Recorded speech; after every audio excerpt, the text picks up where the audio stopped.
Let's talk about show jumping's dirty little secret. Show jumping is a sport, but it's also a financial arms race. Most people call show jumping a sport. I call it a sport. It absolutely takes talent, courage, timing, feel, horsemanship, tenacity, perseverance, everything. But behind the sport is a far harsher financial reality. And that dirty little secret, the dirty little secret is that money does not just help you compete. In many cases, money is a competition. And before most riders ever compete against the clock, they are already competing against their checkbook. Show jumping sells the dream of talent rising to the top, but behind that dream is a very expensive truth. And this is what Horse Money Daily is all about. This is the channel that explains the money behind the horse world. Horse Money Daily is not just about pretty horses and fancy people and all that kind of stuff. It's about the business costs, the hidden expenses, the financial reality behind the horses. Parents, owners, riders, people outside the sport need to get an understanding of what the numbers really look like. And this episode is about what it really costs to chase that show jumping dream. Let's get to the beginner illusion. And it gets much expensive earlier on than people think. People think that the sport only gets expensive at the top, and that is so far from the truth. It starts its lessons, then comes obviously leasing or a small purchase, horse shows, tack, nice clothing to be, you've got to be part of the whole deal, memberships, coaching, hotels. You may have to opt for a farrier or something along those lines. And, family thinks that they're just doing a couple of lessons, but before they know, they are in the system. A serious beginner over a year could cost easily $25,000 a year. And 4 years of getting started, and just staying at a beginner could cost well into $100,000. And that money doesn't even make you elite. That's just the money to get you properly started. So let's go into the 1 meter 20 trap. And this is where the horse underneath you decides how far you can actually go. At the meter 10 and meter 20, the sport changes. The courses are a little more complicated. You have to use your head a little bit more. You have to have a different kind of mentality about it.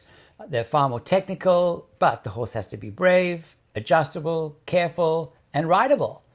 And, talent matters. The quality of the horse is very, very important and matters more than ever. A limited horse, creates the ceiling.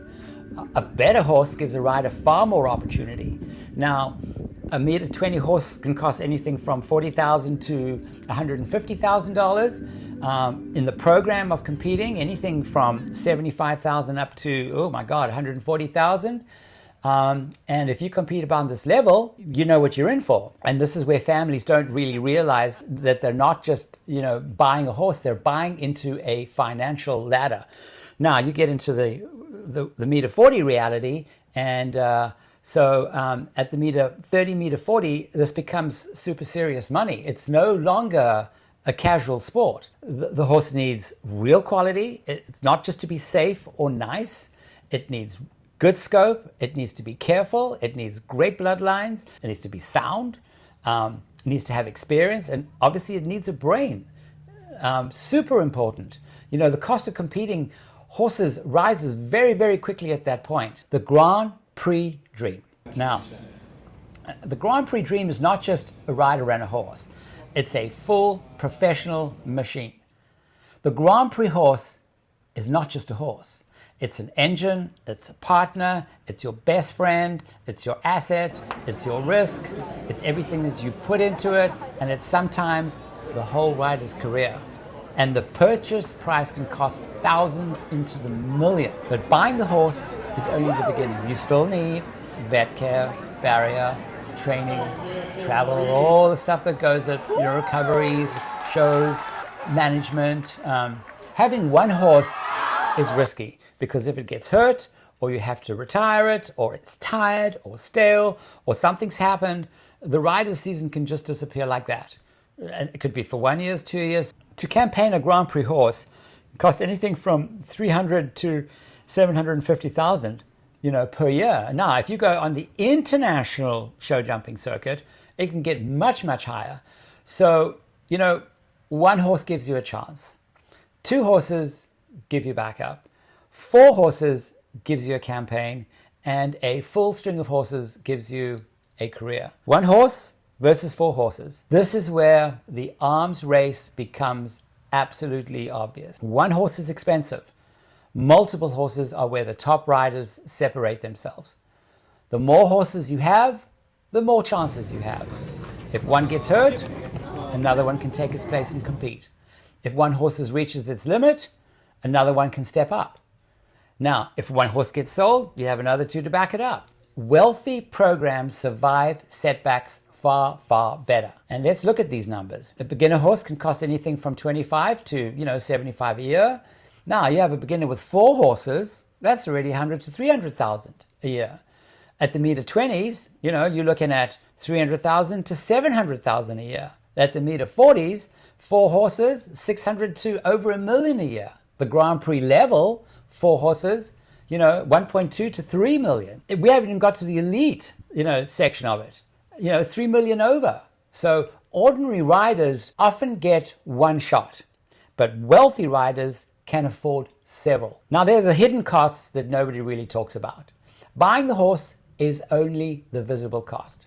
You still have the hidden costs, vet emergencies, the maintenance, the everyday things like farrier and special shoeing, shoeing that used to cost $150. Now your horse needs something that's going to cost $800. Certain types of supplements, certain types of body work. Maybe your horse doesn't transport properly. It needs a proper transporter, So all these things, grooming, braiding, tips. And then, of course, you've got your time away from work, and then you still have to replace tack and equipment.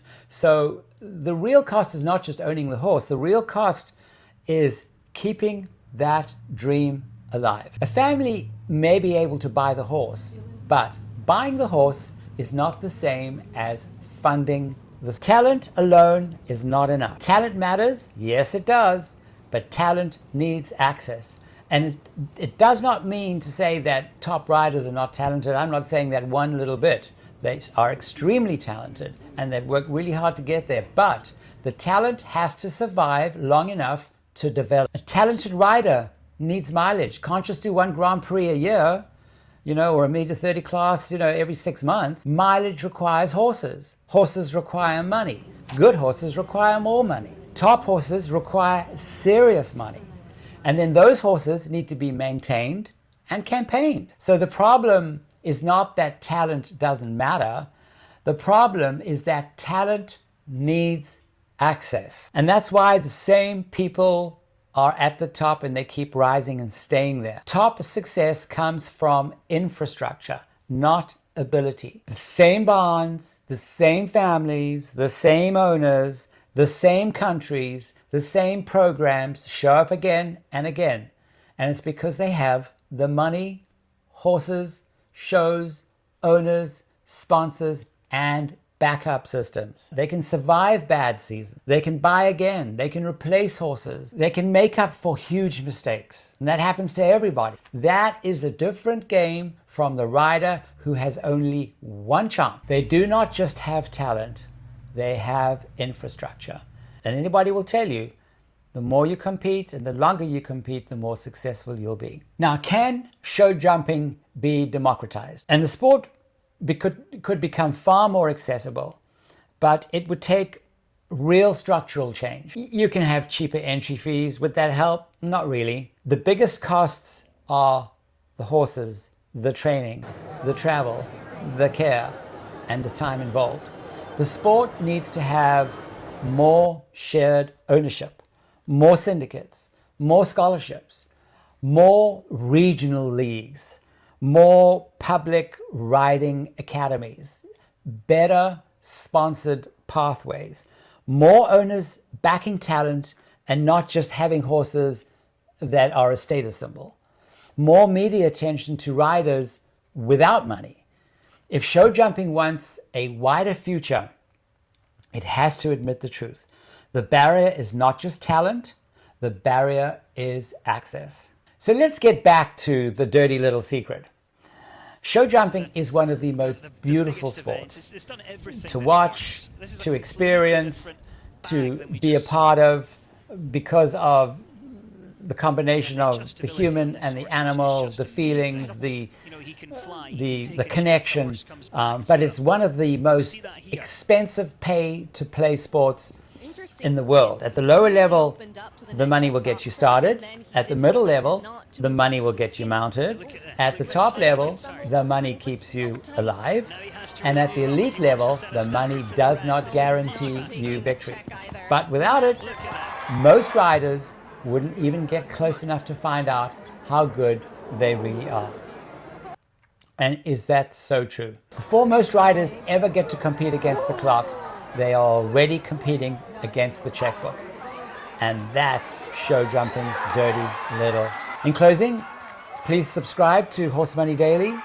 We also have a bunch of PDFs that you can download as checklists, so that when you are going to a show or you are needing advice, these will all be listed there. You can have that as a reference to look at, so that you are in the full picture and you know the right things to ask, the right things to look for to help you along in your riding career. Please like and subscribe, and we'll see you in the next one. Success, champagne time, and very well done. Excitement, so you never worry about getting a soaking from a little bit of sparkles there from them. What a three to finish with. It shows the quality of the field here as well. What a wonderful way to start the Rolex Series and complete the US Equestrian Open trophy as well.